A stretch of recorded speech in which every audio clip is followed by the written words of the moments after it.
tend to be more open than adults to visits from my kind. Marnie likes to play games with the little ones. When they're falling asleep on a parent's shoulder, she sings lullabies.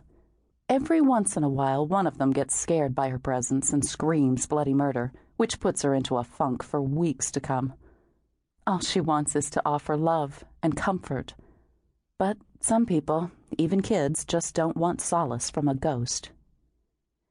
There are those, like Colonel Ridgway, who will go on repeating their last action over and over again. Then there are those who learn to move around the physical worlds, passing through walls, appearing and disappearing at will, moving objects. The truth of it is, we ghosts can learn to do all kinds of things, so long as we have the will, the patience, and the stamina. I was the victim of a killer who first took the lives of others before he took mine. But there's no pain in my world, especially not for me, because Matt's here with me, and that's really all that matters. He died the night of my almost death, and he stayed behind to warn me, to save me. But my salvation wasn't to be. In the end, I died to save Genevieve O'Brien. And so far, at least, I've been successful. But as a social worker, she's one of those people who won't rest in her quest to help others, and that can put her in danger sometimes. Then there's Joe Connolly, Matt's cousin. He's a private detective and a super guy, a tough guy.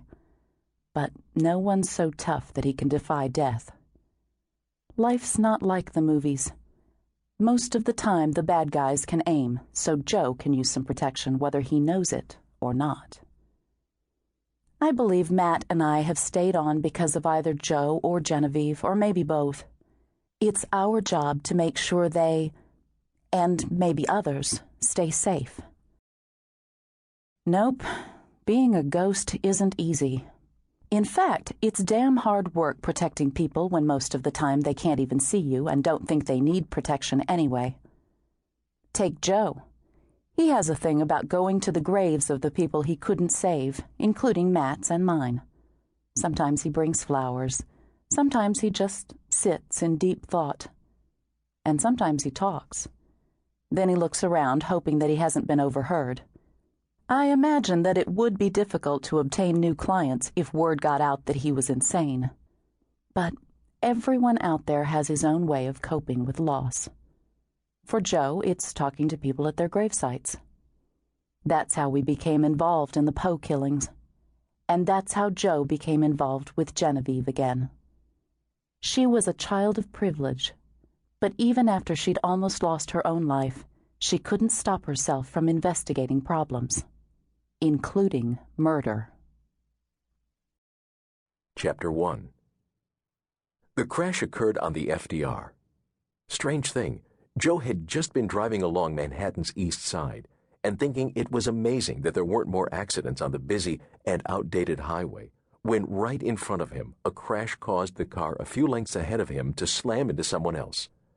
The sounds of screeching tires, shattering glass, grating steel, and several massive impacts were evidence that the domino effect had come into play.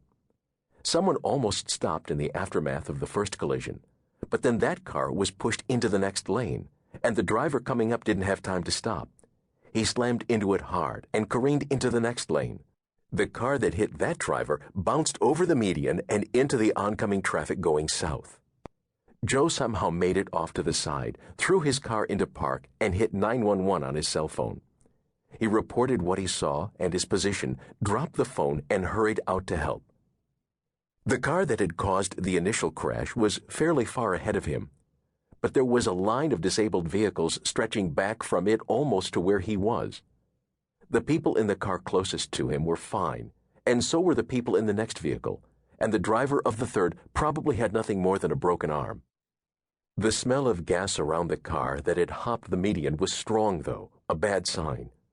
People had stopped all around, talking, shouting, while other drivers were trying to get around the wreckage no matter what.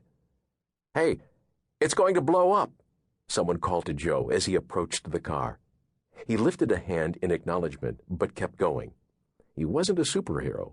He had just worked a lot of accident scenes when he had been a cop, and an inner voice was assuring him that, death-defying or not,